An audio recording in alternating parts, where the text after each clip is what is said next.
TG സജിത്താണ് വാർത്തയുടെ വിശദാംശങ്ങളുമായി ചേരുന്നത്. സജിത്ത്, വളരെ പ്രധാനപ്പെട്ട നീക്കങ്ങൾ ആണ് ഇപ്പോൾ രാഹുൽ മാങ്കൂട്ടത്തിന്റെ അഭിഭാഷകന്റെ ഭാഗത്ത് നിന്ന് ഉണ്ടായിട്ടുള്ളത്. അതായത് ജാമ്യ ഹർജിയിൽ വിധി പറയുന്നത് വൈകാൻ സാധ്യതയുണ്ടെങ്കിൽ രാഹുൽ മാങ്കൂട്ടത്തിലിനെ കണ്ടെത്തി പോലീസ് അറസ്റ്റ് ചെയ്യാനുള്ള സാധ്യതയുണ്ട്. ഇനിയും ഒളിവിൽ തുടരുക എന്നത് രാഹുലിന് സാധ്യമാകാത്ത ഒരു സാഹചര്യം. അങ്ങനെ ഉള്ള പശ്ചാത്തലത്തിൽ വേണം ഈ നോട്ട് ടു അറസ്റ്റ് ഹർജിയുമായി മുന്നോട്ട് പോയത് എന്നല്ലേ നമുക്ക് മനസ്സിലാക്കേണ്ടത് സജിത്ത്? പുതിയ നീക്കമാണ് രാഹുലിൻ്റേത്. ഈ നീക്കത്തിന് മറ്റൊരു സാധ്യത കൂടിയുണ്ട്. കാരണം അടുത്ത ദിവസങ്ങളിൽ ഈ മജിസ്ട്രേറ്റ് അവധിയിലാണ്, ജഡ്ജ് അവധിയിലാണ്. സ്വാഭാവികമായി വിധി പറയൽ നീണ്ടുപോകും. സാങ്കേതികമായി കോടതി ചേരൽ വൈകുന്നത് കൊണ്ട് തന്നെയാണ് വിധി പറയൽ നീണ്ടുപോകുന്നത്. ഒരുപക്ഷെ തിങ്കളാഴ്ച മാത്രമേ വിധി പറയാൻ സാധ്യതയുള്ളൂ. ഓർക്കുക, ചൊവ്വാഴ്ച സംസ്ഥാന പോളിംഗ് ബൂത്തിലേക്ക് പോവുകയാണ് 9-ാം തീയതി. അതായത് 8-ാം തീയതി മാത്രമായിരിക്കും ഈ ജാമ്യ ഹർജിയിൽ വിധി വരാൻ സാധ്യതയുണ്ടാവുക. കാരണം സാധാരണ രീതിയിൽ പെട്ടെന്ന് വരേണ്ട വിധിയായിരുന്നെങ്കിൽ കൂടിയും പക്ഷേ പ്രോസിക്യൂഷനും പ്രതിഭാഗവും പുതിയ വാദമുഖങ്ങളുമായി കളത്തിലിറങ്ങിയതോടെ നീണ്ടുപോകുന്ന വാദമുണ്ടായി. ഇതോടുകൂടിയാണ് ഇത് നീണ്ടുപോയ സാഹചര്യം. അങ്ങനെ തിങ്കളാഴ്ച മാത്രമേ വിധി ഉണ്ടാവാൻ സാധ്യതയുള്ളൂ.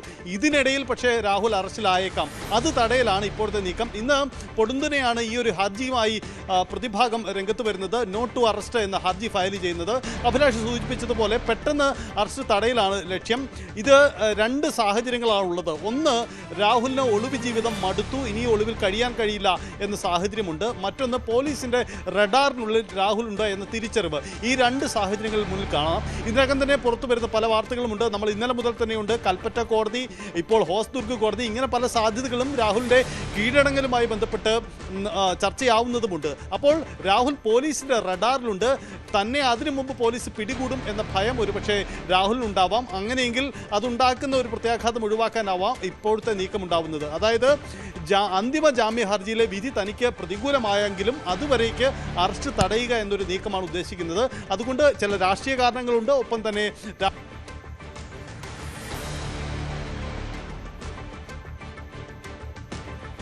അതാണ് സജിത്ത് സൂചിപ്പിക്കുന്നത് പോലെ 8-ാം തീയതിയാണ് ഇനി കോടതിയുടെ ഭാഗത്ത് നിന്ന് വിധി വരുന്നത് എങ്കിൽ അവിടെ പ്രിയപ്പെട്ട പ്രേക്ഷകരെ ഓർമ്മിപ്പിക്കാനുള്ളത് 2 വിധികൾക്ക് കേരളം സാക്ഷ്യം വഹിക്കേണ്ടതായി വരും, കാതോർക്കേണ്ടതായി വരും എന്നുള്ളതാണ്.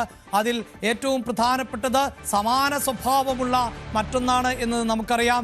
നടി ആക്രമിക്കപ്പെട്ട സംഭവത്തിൽ കോടതിയുടെ വിധി വരാൻ പോകുന്നത് 8-ാം തീയതിയാണ്.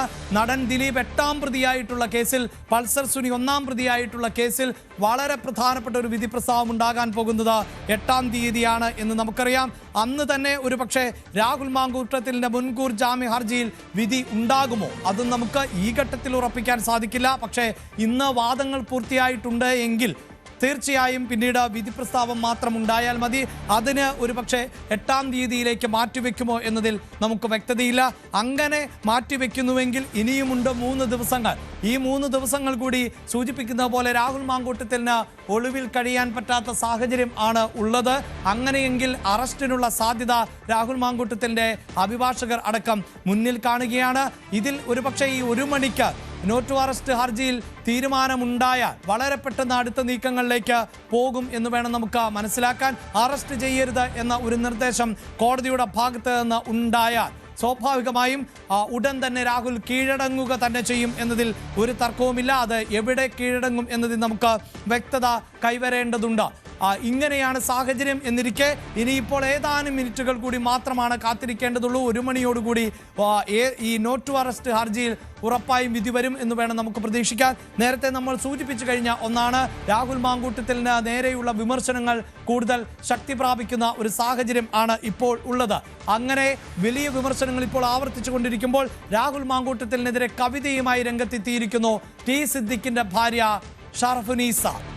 കാപാലിക നീ ഇത്രയും ക്രൂരനോ, രക്തരാക്ഷസ നീ ഇത്ര ക്രൂരനോ എന്ന വരികളോടെയാണ് കവിത. MS അനീഷ് കുമാറാണ് ചേരുന്നത്.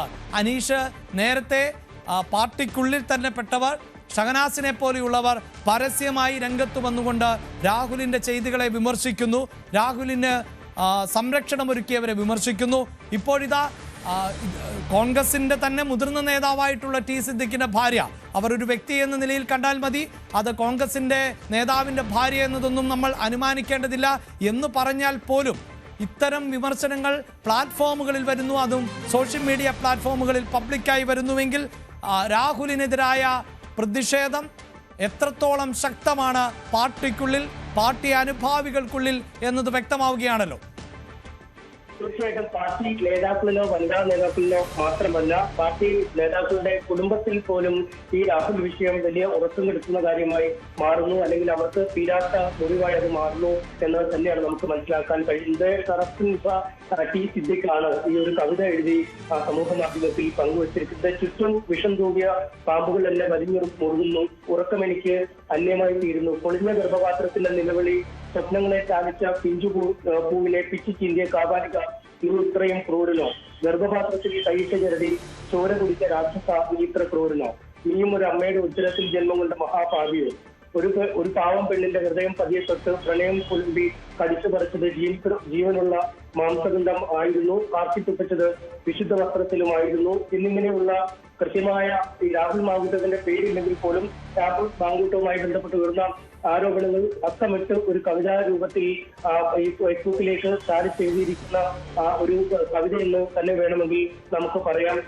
അവളെ തളയ്ക്കാൻ ശ്രമിച്ച ചോര വരില്ല, നിന്റെ പല്ലുകൾക്ക് ദൈവം ഒരിക്കലും ശക്തി വരില്ല, അവിടെ നിന്നും സേവനം ചെയ്തത് സാക്ഷാനായിരുന്നു എന്നിങ്ങനെ കടുത്ത വാക്കുകൾ തന്നെയാണ് ഈ കവിതയിൽ ഷറഫലിത്ത ചൂണ്ടിക്കാട്ടിയിരിക്കുന്നത്. നമുക്കറിയാം, ഷഹനാസിനെ പോലുള്ള സാഹിത്യ മുഖങ്ങൾ, എഴുത്തുകാരി, പ്രസാധകയൊക്കെ പരസ്യമായി തന്നെ നേതാക്കളുടെ ഒരു നിസ്സംഗതയെ കുറ്റപ്പെടുത്തി രംഗത്തെത്തിയിരിക്കുന്ന ഒരു സാഹചര്യം. അവരെ പോലും ഒരു വാട്സാപ്പ് ഗ്രൂപ്പിൽ നിന്ന് പുറത്താക്കുന്നു, പിന്നീട് വിമർശനങ്ങൾ എറിയിലൂടെ തിരിച്ചെടുക്കുന്ന ഒരു സാഹചര്യം.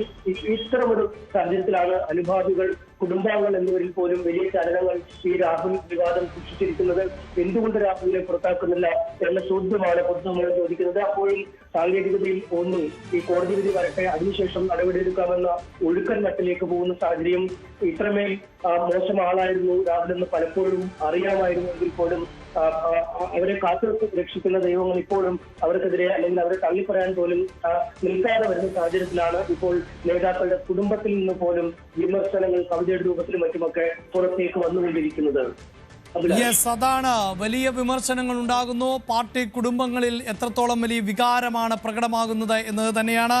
അതേസമയം രാഷ്ട്രീയ എതിരാളികൾ നേരത്തെ മുതൽ വലിയ വിമർശനങ്ങൾ ഉന്നയിച്ചു തുടങ്ങിയതാണ്. ഇപ്പോഴിതാ വി ശിവൻകുട്ടിയുടെ ഒരു പരിഹാസ പോസ്റ്റർ കൂടി പുറത്തു വരുന്നുണ്ട്, പോസ്റ്റ് കൂടി പുറത്തു വരുന്നുണ്ട്. ആ ബ്രഹ്മാസ്ത്രം നിലം തൊടാതെ പറക്കുകയാണല്ലോ എന്നാണ് വി ശിവൻകുട്ടി FB പോസ്റ്റ് പറയുന്നത്. ആരാണ് ഈ പ്രയോഗം നടത്തിയത് എന്ന് നമുക്കറിയാം. മുതിർന്ന കോൺഗ്രസ് നേതാവ് K മുരളീധരൻ ആയിരുന്നു രാഹുൽ മാങ്കൂട്ടത്തിനെതിരെ ബ്രഹ്മാസ്ത്രം പ്രയോഗിക്കാൻ സമയമായി എന്ന് പറയുന്നത്. പക്ഷേ ഇപ്പോഴും ബ്രഹ്മാസ്ത്രം അങ്ങനെ അന്തരീക്ഷത്തിൽ നടക്കുന്നു എന്നതിനപ്പുറത്ത് ലക്ഷ്യസ്ഥാനത്തേക്ക് എത്തിയിട്ടില്ല എന്ന വിമർശനം ആണ് ഉന്നയിക്കുന്നത്.